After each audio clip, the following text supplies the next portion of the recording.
Hi everybody, I'm Dustin, I'm Onna. and we are not qualified to investigate the paranormal. And we may be less qualified than an anthropologist. Okay, hi. Hi. And welcome back everybody. You may notice the sound is either better or worse, I really don't know, because I'm done trying at this point. It's a work in progress. It's just us here, people. Yeah, it's just us. We don't have a team, we don't have amazing audio engineers. It's us, Nope. with a couple of microphones. If you can't hear us, turn us up. Get better headphones. I think this is pretty common for podcasts in their first several episodes. I wouldn't know, I don't listen to podcasts. I think they're useless. Lies. All lies. Yeah. And it really is mostly just you. I just show up and listen and talk. So you do all the behind the scenes stuff. I do, but there is something that you started doing recently. You want to share Yeah. that real quick? Yeah, I'm so hip. I'm running our Instagram. Which I'm so hip, I'm running our Instagram. Yeah. Everybody come on I down meant to that. Granny Anna's Instagram. I meant that exactly how it sounded because I'm not great at it. I'll get better. Do you want to give them our Instagram handles so they Oh, just know where to go to look at this disaster of an Instagram page? Our Insta handle is at paranormal.outsiders, isn't it? Yeah, Okay. that sounds right. I don't know. You tell me. Oh my You've been gosh. running it. Yeah, I think so. I don't Okay. look at my own handle. I don't even know my personal handle that well. We'll put the thing in the show notes. Yep. Everybody will know where it's at. Yeah, I'll put a picture of our subject for tonight. Yes, and speaking of the subject of tonight, last week we talked about a place we used to live. This week we're going to be talking about a place we do live. And used to live. And for those of you who are listening in, obviously you know that we are going to be talking about the Florida Skunk Ape. Anna knows that too, but I'm just getting it out there. I'm just getting out there early. I'm done tantalizing. I'm done dangling. Yeah.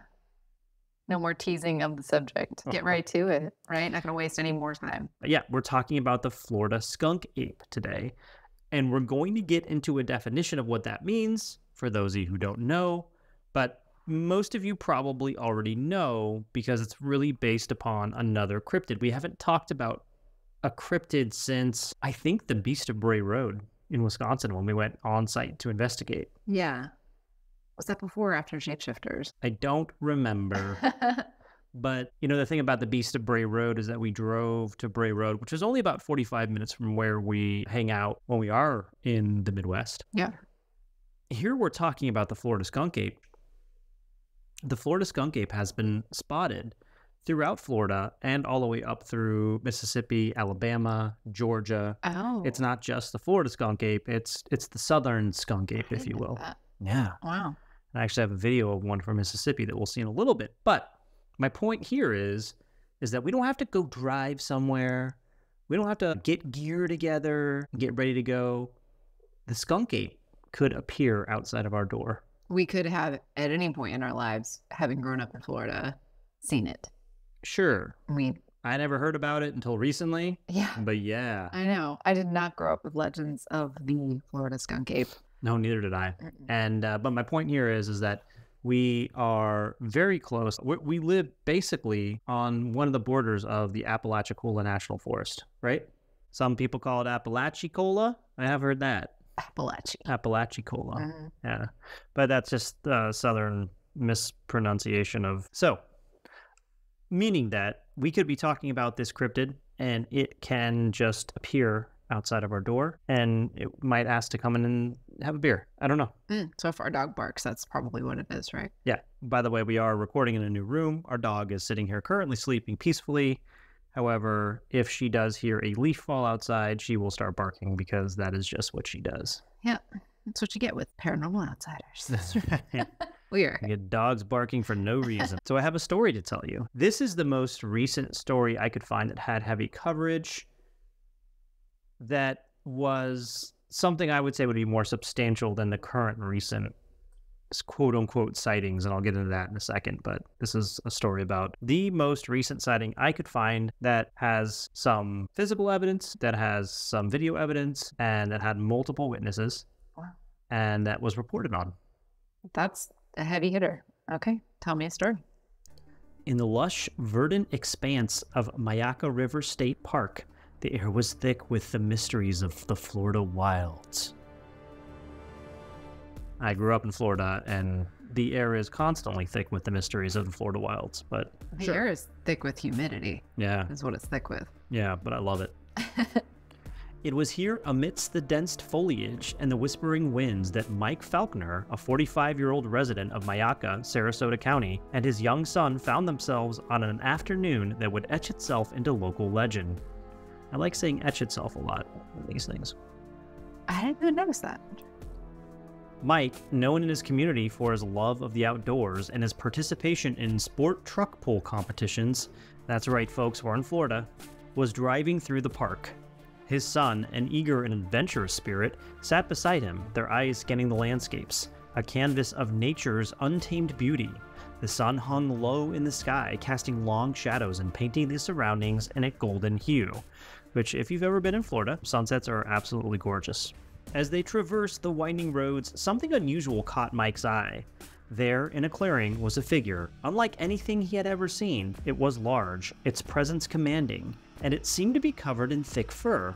Mike's heart raced with a mix of curiosity and caution. He slowed the truck, whispering to his son, who looked on with wide-eyed wonder.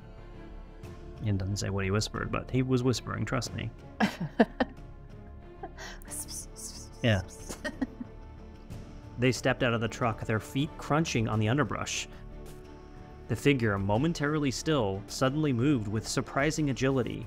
Mike and his son, driven by a mixture of fear and fascination, began to chase the creature, hoping to unravel the mystery that unfolded before them. The figure was elusive, darting through the trees with a grace that belied its size. As they followed, the air was filled with a peculiar odor, pungent and unmistakable. It was then that Mike realized that they were chasing the legendary skunk ape, a creature spoken of in hushed tones and etched into the folklore of Florida. He realized it, a combination of all those things. I think it was the smell. The smell. That was like the last check in the box. Okay. Their pursuit was a blur of green and brown, the sound of the forest amplifying their heightened senses. The skunk ape moved with an otherworldly ease, almost as if leading them on a dance through its domain. Mike's son, a mix of excitement and awe, followed his father's lead, their bond strengthened by the shared quest into the unknown. As quickly as it had appeared, the skunk ape vanished, melting into the shadows of the forest. Mike and his son, breathless and exhilarated, stood in the silence of the woods, the echoes of their adventures lingering in the air. They returned to their truck, the image of the skunk ape imprinted on their minds, a story that would soon captivate the imaginations of many. Mike's encounter went viral, dawning the attention of Bigfoot enthusiasts and skeptics alike. His video, a shaky but compelling testament to their experience, garnered thousands of views, each viewer drawn into the mystery of the Mayaca skunk ape. As they drove home, the sun setting behind them, Mike and his son knew they had experienced something extraordinary, a moment where myth and reality intertwined, leaving them with a tale that would be told and retold, a part of the enigmatic tapestry of Florida's skunk ape lore. Would you like to see the video that Mike took? I surely would. This was March 2nd, 2013. By the way, for all those of you listening, feel free to pause right here, take a look at the show notes, and I have this link in there. There is some funny carnival music playing in the background.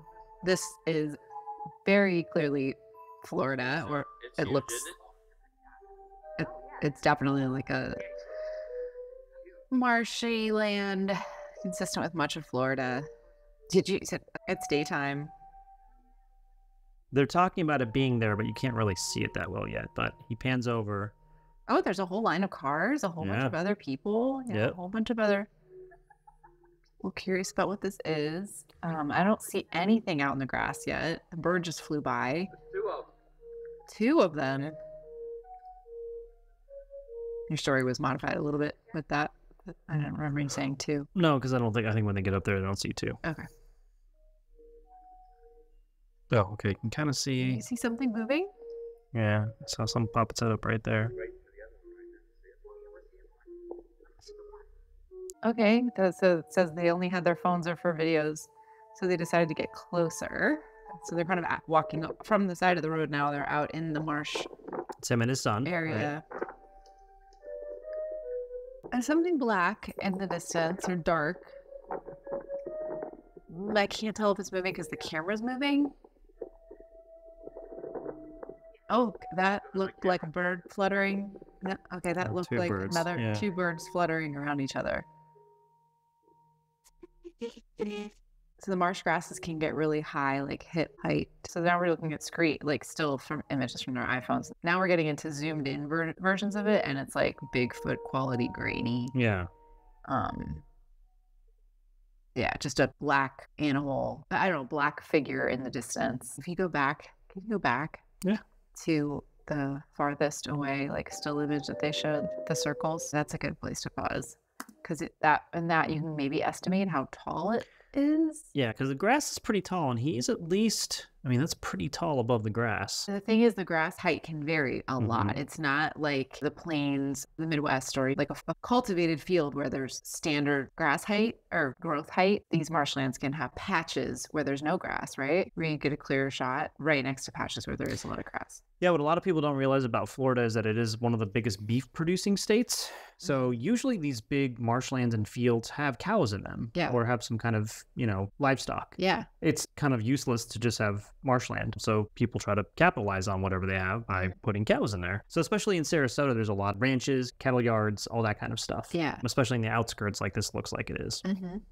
So, okay, so my generous guess of how tall it looks to be maybe 5 feet at the tallest. Okay. It does not look like a tall man, but it is narrow. It looks fairly bipedal. It could be. Is the Florida skunk ape supposed to be taller? I don't recall much. How about I read you a definition? A description.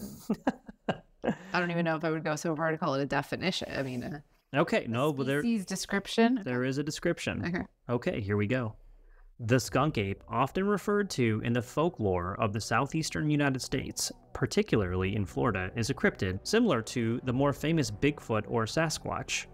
This creature is typically described as a bipedal primate, standing approximately 6 to 7 feet tall with a strong, unpleasant odor, hence the name skunk ape. Its fur is usually reported as being dark and shaggy. The skunk ape is said to inhabit the swamps and dense forest of the region, with most sightings reported in Florida, although there have been claims of encounters in other southeastern states. The lore surrounding the skunk ape is a blend of anecdotal sightings, folklore, and, at times, hoaxes, making it a subject of both intrigue and skepticism. The most recently reported sighting of the skunk ape was in March 2023.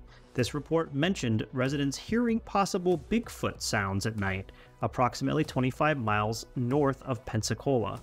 Prior to this, in December 2022, there was a report of possible howls coming from Chito Nature Preserve, located 20 miles southeast of Tampa. These reports contribute to the ongoing series of skunk ape sightings and experiences that continue to intrigue both locals and enthusiasts nationwide. As with other similar cryptids, there is no scientific evidence to confirm the existence of the skunk ape. Sightings and reports are often considered to be misidentifications of wildlife, hoaxes, or folklore. Despite this, the skunk ape remains a popular and enduring aspect of regional culture and folklore, inspiring research, storytelling, and even tourist attractions. So, that is what the skunk ape is supposed to be. It's taller than I would have guessed. Me too, and I think you can probably guess as to why I didn't include the most recent sightings. They're garbage pictures? No. Oh, what? They weren't pictures at all. Oh. They were sounds. Oh. People said they heard Bigfoot-like sounds. I've got to be honest. I don't know what that is. No, there's no standard. Okay, so to describe a cryptid with references to other cryptids is not especially helpful. Everybody knows who Bigfoot is. Yeah, but I don't know what Bigfoot sounds like. There's no... That's the thing. Are they talking about Harry? They saw Harry and the Hendersons one time. Right. Have they seen another Bigfoot and watched it make a call and are like, oh, that's the thing? Yeah. Does it sound like an ape, or does it sound like a skunk? Or does it sound like... Well, the skunk only refers to the sound or the smell. Uh-huh. But anyway. Skunky ape. I think you and I have a lot to talk about here because we grew up in Florida and there are lots of things about this that we can address, just quote-unquote native Floridians. So it could be a Florida panther. It could be a bear. We've got bears. We have black bears in Florida. And when I see this, that's kind of what I was thinking. And that's what I figured everybody else would think it was. Is like, oh, it's a Florida black bear. Right. But they didn't. No. They were like, oh, what is it? It's weird. It's like standing on two hind legs. That bears do that. Bears can do that. Yeah. I don't know enough about bear behavior, and this is where a zoologist, this is where like if you wanted to go into broader, as we usually do toward the end of the episode, the broader categories of this, we have cryptozoologists and zoologists and biologists. And I don't know how often cryptozoologists refer to or collaborate with zoologists and biologists. I don't know either. What defines a cryptid?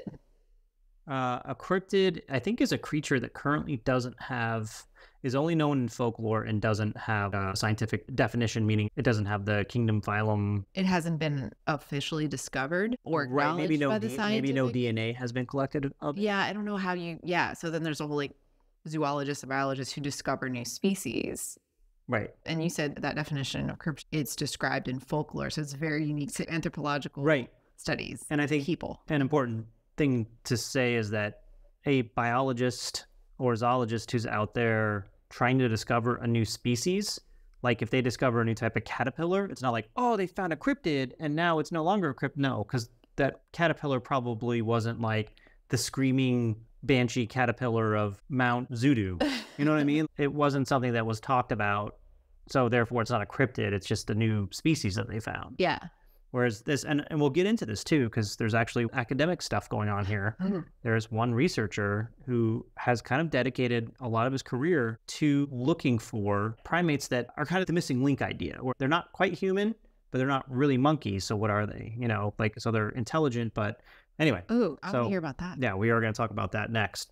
But I do have a couple of more YouTube videos to show you if you'd like to see some more stuff. So I have the guy in Mississippi I'd like to show you. So for those of you listening, if you want to look at the video from the guy in Mississippi, I think it's going to label it as Mississippi sighting. Go ahead and take a look at that, and we're going to watch. So this is a little denser forest now with okay, so it looks like we're, I don't know, what would you say, 10 yards?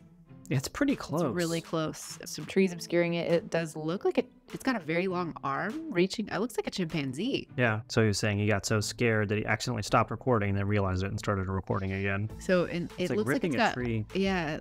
It looks, I would imagine, like a chimpanzee holding one arm up, like kind of sort of hanging loosely, feet still on the ground from a tree. But it's like we're behind it. Its back's to us. We can't see a face. It's really good quality video too. You can tell it's like 4K that he's recording in, but. No, I was mistaking its arm. No, that wasn't an arm. Okay, unless there are two of them. But I'm primed to think ape right now, or chimp or something in that family. But it still could be like a bear sitting on the ground. Now it's like standing. Oh, then he runs away. Stood up. He got so scared. Yep. I can see getting scared. Oh yeah. Yeah, because it looked like it was sitting 60 feet from a chimpanzee that's sitting, and then it stands up and is much taller than you expect. Yeah. But I don't know about 6 or 7 feet tall. It's hard to tell. Yeah. He's standing on a tree, ripping. It looks like he's ripping into the tree. It's a rotting tree, so yeah. Primates are known to, it's one of the things, they're known to use tools. They'll take a stick. Yeah. They'll stick it into a rotting log, and then when the insects crawl on it, they'll pull it out, and then that's what tools they use. Yeah.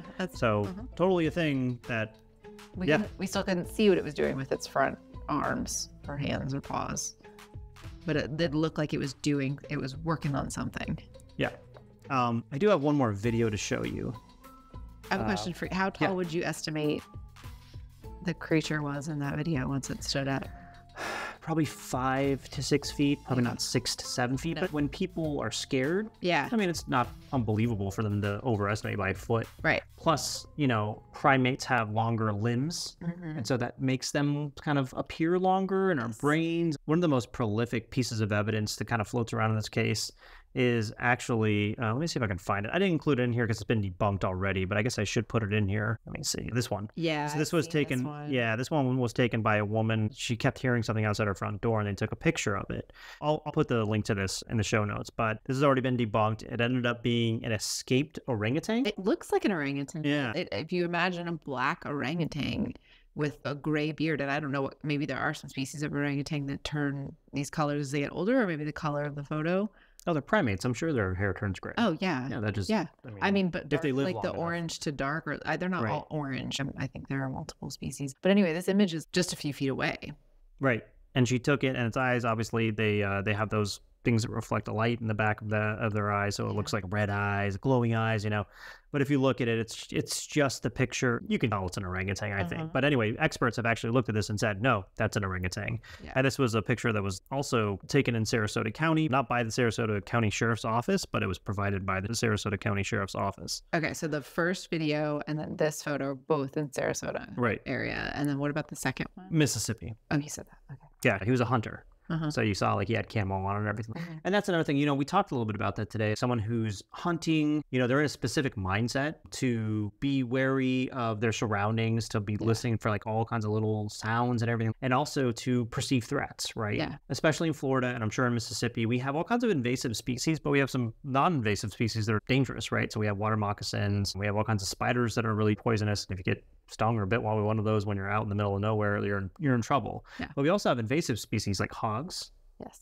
We also have alligators, and those are very dangerous as well. But we have invasive species like wild hogs, and they're incredibly dangerous because if you get near their young, they'll gore you. Yeah. It's not, nothing to dismiss in your minds. But anyway, so we have all these really dangerous things, especially when you're out hunting. And plus, you're also hunting, so you are a dangerous thing. Yes. And I think, on some subconscious level, as humans, we're still aware of that. Most hunters I know are very conscious of what they're doing, and they have a great respect for nature and a great respect for what they're doing. They want to practice so that they hit the animal in the heart. As gruesome as some of you might think that is, in a way, it's also very humane because they want to make sure they're not hurting the animal any more than they have to, right?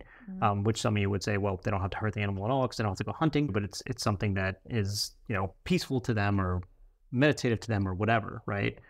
So they go and do it.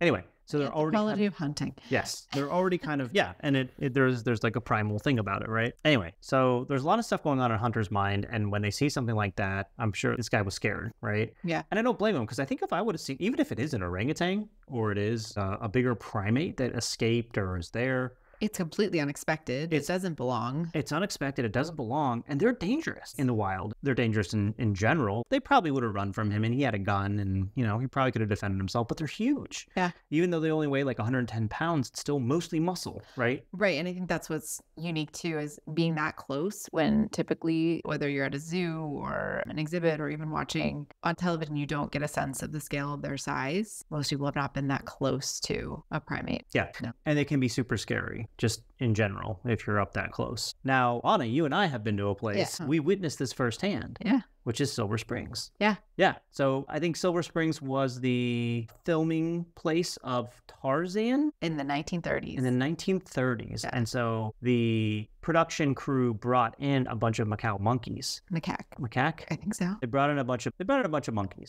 And at the end, they collected the monkeys, but they missed a couple. And since then, Silver Springs now has a large population of wild macaque monkeys. Yes. I don't think they're rhesus monkeys. They could be one or the other. We'll have that. Yeah.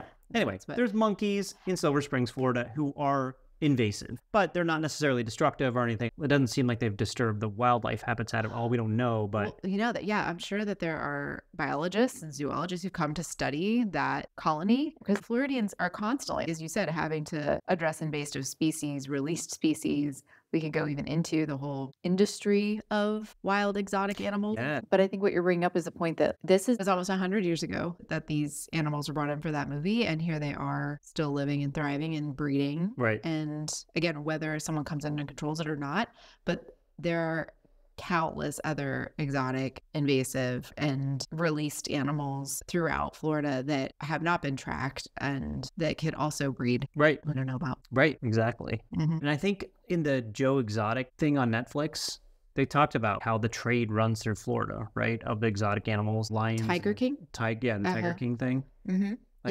They talked about that specifically. And I think that the woman he hates, she's in Florida, right? Oh, yeah. Carol. Sells. Yeah. The big cat rescue in Tampa, Florida. Right. Yeah. I don't know if it's still operating, but I've been there. So you've met Carol. I did not meet Carol. I met her volunteers though, because it's a place where you go and they make you want to volunteer, and then that's how they operate. Yeah. Who doesn't want to hang out with a bunch of baby tigers and lions all day? Yes. But what I will say is there's distinct different groups and different licensing and different credentialing that happens, whether you are an animal conservator or protector or a guardian or rescue or zoo or salesman, or I don't know what the word is, like that you trade in the trade of it. These are all different things. Smuggler. Smuggler. Yeah. There's so, I mean, I'm going to make a reference to Scarface was in South Florida. That fiction movie from the 70s where people have a huge drug trade among drug dealers and or people who make money in various ways, who have big exotic species of animals, especially wild cats, as status symbols, and there's a black market in that, and then those animals often get released. So that's part of why we have pythons. But I would wonder if more so than a tiger getting released, that's going to pretty quickly be captured by animal control. I don't know how much could a primate thrive if it was sneaky enough and had good survival instincts. That's a really good question and a really good segue into this next video that I'm going to show you. Okay. Which is basically a bunch of modern day Bigfoot / skunk ape hunters who live in Florida, in South Florida, and that's what they do with their lives. It's a news crew who follows them into the swamp and They go looking for the skunk ape. Okay. But there is a subplot. There's no plots at all because it's all real life, but there is a subplot to this that I want you to pay attention to as well. His shirt says "Gone Squatching." Mm-hmm. They gone squatching. They gone squatching. The skunk ape. A lot of activity. But it all started as a kind of therapy. It all goes back to his wife was terminally ill, and we knew she was dying, and the day was eventually going to come. And so I said, when the day comes, you need to stay busy. And at the time, there was a Finding Bigfoot show that was beginning to be more popular. And I said, you know what? I've always wanted to go do an expedition. And I said, hell, why not? I have to do something. If I sit here, I'm not going to make it. Why couldn't it be a hog or a bear? Well, how do they know the just said difference? no. These guys who are not Yeah. qualified to identify species? It doesn't. Are either of them biologists? Zoologists? No. Oh, I don't know. I don't think so. They would have said that. Right. I'm a Or biologist. animal experts of any. They're in the area, the wildlife just shuts up because they're the alpha male. Maybe it's them being in the area, walking around talking Right. really loudly. That's another thing that a lot of cryptid people are like that. The birds just stop. There's like 4 people on a camera crew. Yeah. That's where I do respect the hunters. As you said, they seem to have a better sense of how to sneak Right. around. Also, the supposition that no one else has been exploring these woods before. Like, this is what people do who Yeah. research animals. They've been all over the place. And that is a good segue into the next part. But let's finish this real quick. It's not very much longer. Your brain starts playing tricks on you and you start thinking you're seeing what you want to see. There you But go. instead of Bigfoot, I see something else. Very deadly territorial snake. I was wrong. It was a water moccasin. I was gonna say that area looks really wet for Yeah. an indigo snake, but rain happened. No sign of the apparently shy skunk ape today. What is real? Their brotherhood, based on believing. Where's the green swamp of Florida? That was Nightline. Let's look it up. I think it's down by Sarasota as well. Okay. I think all this mostly happens down by Sarasota. I don't want to forget to talk about the smell. No, me neither. That's the next thing I was going to bring up. Yeah, it's over by Zephyr Hills. Oh, so that's north of Tampa. Yep, that's in that area. Okay. I live there too. I feel like I should know that. Yep. So Zephyr Hills, the water that you're all drinking, that's Zephyr Hills water. Guess what? It's from Florida. Comes from the Green Swamp, Florida. Oh, and Florida man. That's a thing. Florida man. That's right. Here's a fun thing to do. We should both do it before the episode's over. Search your birthday And Florida man. and Florida man under the news and see what the headline That's is. the that Florida comes up. man you are. You're Florida man. Yeah, that's your Florida man. Okay, so real quick. But it's not a monolith. It is. Right. It is 3 distinct regions of North Florida, Central Florida, South Florida, Yep. and they are distinct in kind And of the keys. climate. And the keys.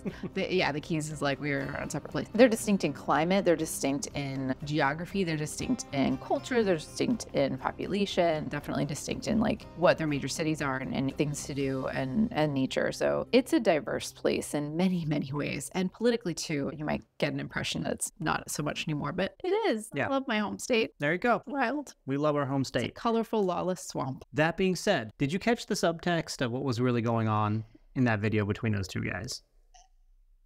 They love each other. They're dear friends, sensation seekers, and want to go out and play in the woods together. One of the guys, his wife passed away, Yeah.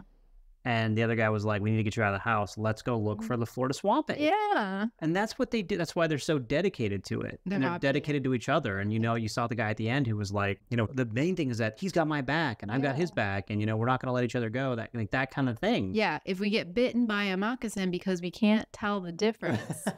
And I was going to ask you, if you were out in the woods in Florida swamp, what animal would you actually be most afraid of? Probably a moccasin, a water moccasin. What would you be made most uncomfortable comfortable by. Alligator. It's all mosquitoes for me. But they had the mosquito thing on the back. Yeah, it'd be all about preparing to fight mosquitoes. Nope. Oh, good for you. And the second thing that we need to talk about is the smell, because I think both you and I had the same thought about this, which is growing up in Central Florida, when somebody waters their lawn, it fucking smells. Okay, like well, they're rotten eggs. That's not what I thought, but we can probably generate quite a few different explanations for they make their own bad smell. Right. Because I don't think they make their own bad smell. If obviously it's more likely to be a bear, a hog, or their own bad smell? the animal. Because the idea with the skunk ape, like it has a natural bad Right. smell, is what the way it's described. Yeah. Like it emanates a smell of its own, as if it is a skunk.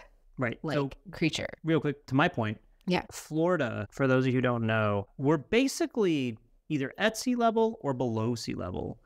And our aquifers, our really shallow aquifers, are full of sulfur, and sulfur smells like rotten eggs. It just does. That's a well-known fact. So in swamps, there are all kinds of outlets for springs. There's all kinds of shallow spots and aquifers. Mm-hmm. And you might walk into a shallow spot of an aquifer and it's going to smell like sulfur. And that basically smells like spoiled fish. Yeah.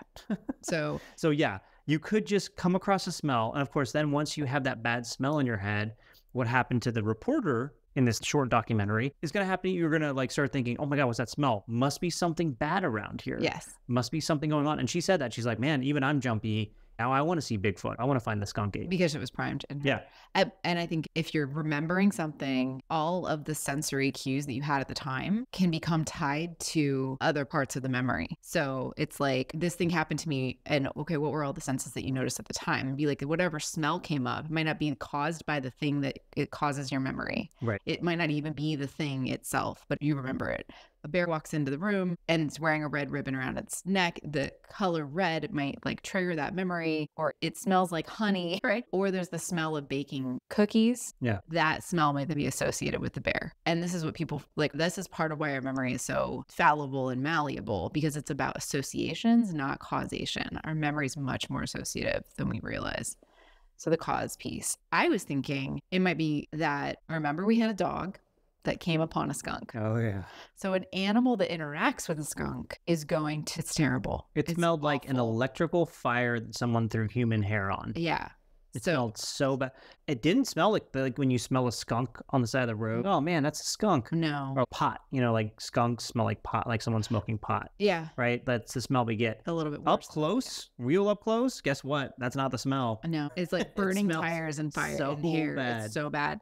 So I'm thinking like an animal, especially a non-native species or an introduced species or an animal that's been freed or released or has never been there and doesn't know how to navigate with the territory, might come across a skunk and not know what to do and get sprayed. Yeah. So it's a possibility that, yeah, it does smell like a skunk, but not because it's not emitting that smell. It also could be a skunk. We got skunks in Florida. Yes. Galore. We do. And that's what I was saying. There's so many skunks, but they don't typically grow to that size. So the evidence. Well, right. No, I was just saying like it could be a skunk and then they see this big creature that could be a bear. It could have just been a skunk. That's what I'm saying. The smell, it all just gets associated with if there was just a skunk around when it happened. Right. And so that kind of brings us back around that like the skunk ape isn't necessarily any different than Sasquatch or Bigfoot if those things exist.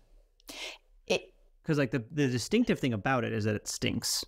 It has a very distinctive smell. I mean, everything you described. Otherwise you said that video. Otherwise it's 6 or 7 feet tall. If it's still a cryptid, it's like Bigfoot. Bipedal. Right. Yeah. But I think the unique part about having Florida having a cryptid like this is there are so many animals we've named that it could be. There are so many alternative explanations. It could actually be a primate. You're saying it, it's a primate lake. Well, this is an area where a primate could be released and it could thrive. We know that primates, for example, in Central Florida, are already thriving. So that's pretty well ruled out as it being impossible for a primate to live there or be introduced. These guys were right when they were like, why not here? Why can't a primate live here? Yeah. Absolutely. Yeah. They can. And they do. Yeah. Yeah.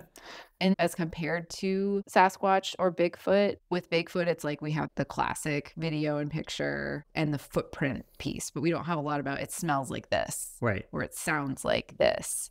Yeah. There is a swamp ape casting of a footprint. There's a man in Florida, and I should know his name, but he has started a headquarters for this skunk ape and has like a museum there with all the sightings and castings and everything else goes out. Should we visit it? A copy. Okay. Well, we'll put it on our field trip list at some point for you guys and share images from there. And on that note of it just being Bigfoot, so there is actually a small group of academics who are studying that phenomena. Yeah, tell me, studying the belief in Bigfoot.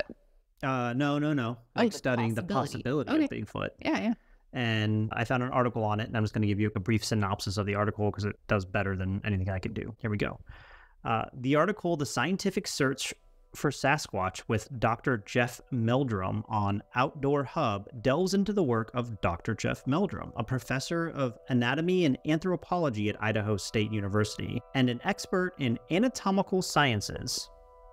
Meldrum's interest in Sasquatch, also known as Bigfoot, Swamp Ape, or Wild Man of the Woods, was sparked at a young age by a film by Roger Patterson depicting a large, hairy, human-like creature. That's the Patterson film. That's the Patterson Thank film. you, I can remember. This interest led him to study primate evolutionary biology and bipedalism in college. So he literally went on to study these things because of that film. You're so interested in the possibility of a Bigfoot. Meldrum's research took a pivotal turn in 1996 when he visited Walla Walla, Washington, to investigate footprints and find Bugs Bunny. Now, to investigate a footprint cast collected by Paul Freeman. Despite initial skepticism, Meldrum found convincing evidence in the form of 14-inch footprints of a bipedal creature, leading him to further investigate this phenomena. His studies later led him to conclude that the Sasquatch foot displayed a unique combination of primate ape-like features and specializations for bipedalism. While some of his academic colleagues are skeptical, Meldrum's work has gained support from renowned wildlife biologists like Jane Goodall and George B. Schaller. He's also founded a scientific journal, The Relict Humanoid Inquiry, to further explore and validate the existence of Sasquatch. He emphasized the importance of corroborative evidence such as well-documented footprints, hair, scat, and multiple witness accounts in providing the existence of Sasquatch. In other words, this dude has a bunch of shit hanging out in bags in his basement. Oh. I don't know if that's true or not. Meldrum's current project, the Falcon Project, involves using a blimp equipped with thermal cameras to survey wild areas for heat signatures that could indicate the presence of Sasquatch. This project aims to gather more concrete evidence of the elusive creature's existence. Anyway, he says everything that was said in that article. You have to have corroborative evidence. Yeah. And this goes back to my question before of how does a new species get discovered? What is required by the scientific community outside of an actual specimen? Right. I'm guessing that's required.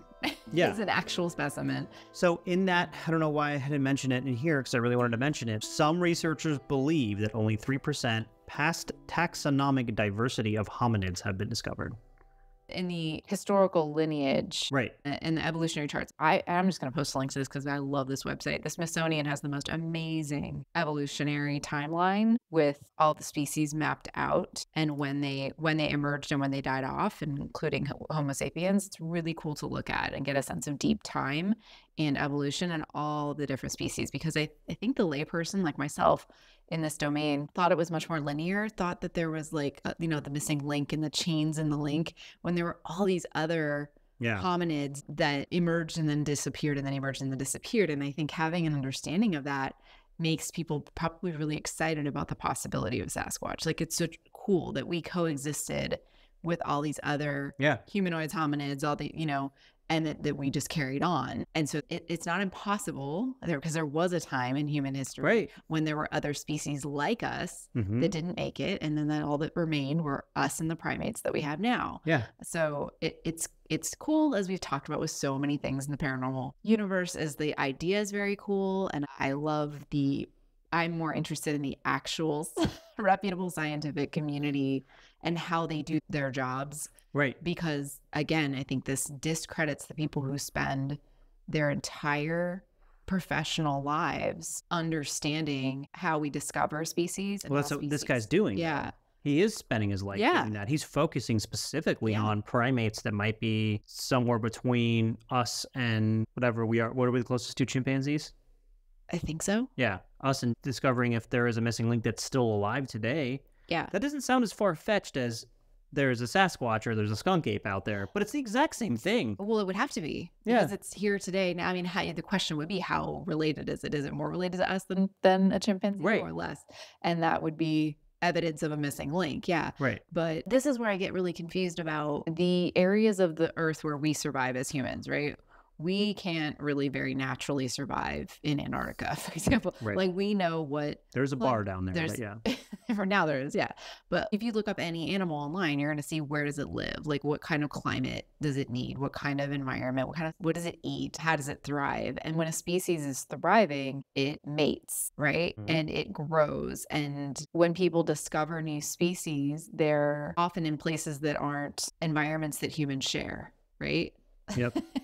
A species that is supposed to be so close to us in the chain, you would think would have similar needs and similar environments. And I don't know. This is just a very lay question of how come there aren't more of them, and how come they're not easier to find? Why do they hide? What is that about the way them? that they've Because survived. Other primates don't hide like they do. Other primates colonize. But maybe the way that they survived the next evolution of Homo sapiens is that they were able to hide from us. They were more elusive. They were able to become more solitary. Yeah. And that is a huge red flag. That's a big gap for me, because primates, we are social creatures. Sure, we are. Human. Yeah, we are. And to my understanding, every other primate that remains is a social creature. Sure. And colonizes in mass numbers for their safety. And so if they deviated from that so much, how are they the missing link? Wouldn't they be something completely different? Right. Maybe they are something completely different. Yeah. My point is that then that kind of answers all your questions. Why are they solitary? How have they eluded us for so long? Because they do, and that's how they have survived for so long. Yeah, but it still doesn't, your species doesn't survive if you decrease in numbers and you change your... We don't know if they're decreasing in numbers or not. With the idea being they're very, very good at hiding. I don't know about that, because some people have caught them on camera now,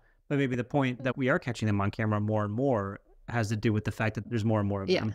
Oh, and then what I've always heard about from Crypt about maybe this is where we leave us, because it ends, unless you had other pieces you want to talk about. No. It is the end of life. One of the biggest criticisms of the cryptid paranormal sciences is they don't just leave droppings, they die and they leave so archaeologists were able to discover all these species of dinosaurs because of their remains. Sure. And if there are species that are actually currently living, they would also leave remains. Are they really, really good at burying their dead? They might be good at burning them. They might be good at, you're right. So their tools could be okay. I'm just saying. I think this is one of the more believable paranormal things. Because of their potential similarities to us, because they could use tools, because they could hide from us. Yeah. What if they're even living among us, but sometimes they just like to go out? They know how to disguise themselves so well that they're just living among us for the most part, but then sometimes they like to go out and be wild. What if they actually shed their skin? What if we don't even know if they actually are lizards? And they could look be like lizard people. Yeah. Now we're back to lizard people. Okay, that was a large leap from what I was saying, but sure. What if they're shapeshifters? What if they are shapeshifters? Yeah. I didn't say that. I just said they're good at disguises. They're good at, so you're Harry and the Hendersons, like in his trench coat and big hat. Yeah. Yeah. Or Earth girls are easy. They just shave every once in a while. They shave their entire bodies every once in a while. I love it. But why would they want to be among us? Because they need to hide from us. So what's the best way to hide from us? Hide within our ranks. That's what the lizard people do, Anna. We need to do a lizard people episode.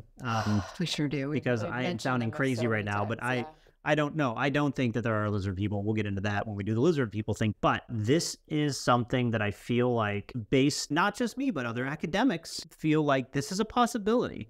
Yeah. And it's a possibility because it has happened within human history before. Of a species thriving that we don't even know about. Yeah. Oh, a species thriving that we don't even know about. Specifically a species that's similar to us thriving that we don't even know about. The discovery of new primates that we didn't. Yeah, I can get it. We lived together with Neanderthals, right? We lived together with all kinds of other species of, is it like Homo erectus? Or no, are we Homo erectus? I don't remember. I think anything that walks on two legs is Homo erectus. Yeah, that's a broad category. Yeah, we lived with other species or with other groups within Homo erectus before. So why can't we still be living among them? Are they living among us now? And you're like, why would they choose to live in I don't know, because cities stink. Because suburbs are boring. They don't like Jimmy John's. I don't know. But, they would rather eat an alligator And we eat alligator too, right? We have alligator tail here. People do, yeah, in case you didn't know. People do. eat alligator. It tastes like chicken. It tastes like fishy chicken. Yeah. Which I know sounds gross, but if you deep fry it, it tastes pretty good. It's like you can deep fry anything and it tastes. That's true. It tastes like frog legs. I think that frog legs and alligator taste incredibly similar. Okay. So anyway, all of that being said, yeah, I want to remain open-minded. Do you believe in the Florida Skunk Ape? Oh, that B word. That's a big B word. I know. I've said it a couple times tonight. Yeah. I'm okay with it.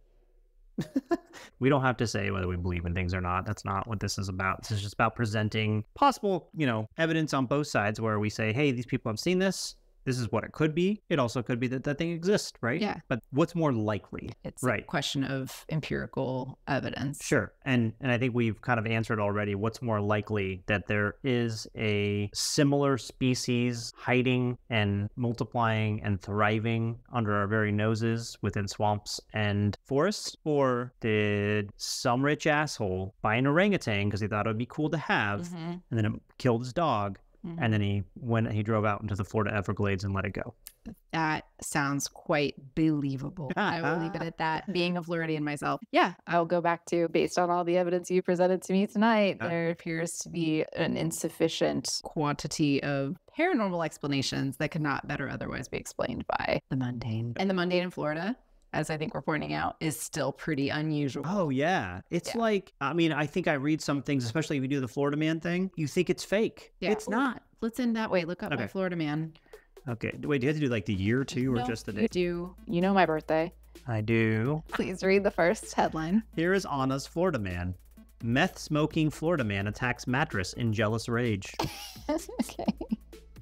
That's great. Can I read yours? Yeah. Florida man sets fire to car belonging to ex-girlfriend who also happens to be his cousin, police say. That's not too far-fetched. That kind of goes along with everything. But yours is great.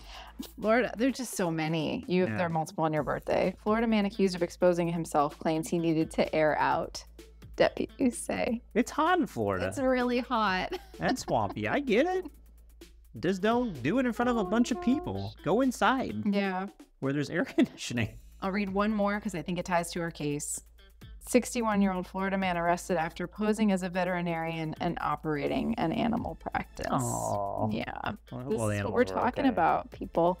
Animals down here. So this is what we're talking about, people. Swamp apes. Crazy men who claim to be veterinarians. Yeah. It all connects. Yeah. The mundane is pretty unusual. It is. All right. Well, thank you all for listening. And again, take a look at our Instagram. Anna's working hard on it. It's paranormal. Hardly working on it. I'll get there. Okay. It's paranormal.outsiders is our handle there. Also, if you have any stories or any comments, please feel free to, first of all, leave them on YouTube because Google Podcast is shutting down and we're now on YouTube. Or shoot us an email at stories@paranormaloutsiders.com. And we'll get back to you. Yeah, you can also comment on our Instagram, and I'll probably see it. There you go. Slide into our DMs. We'll get them. Don't forget to smash that subscribe button. Bye. Bye.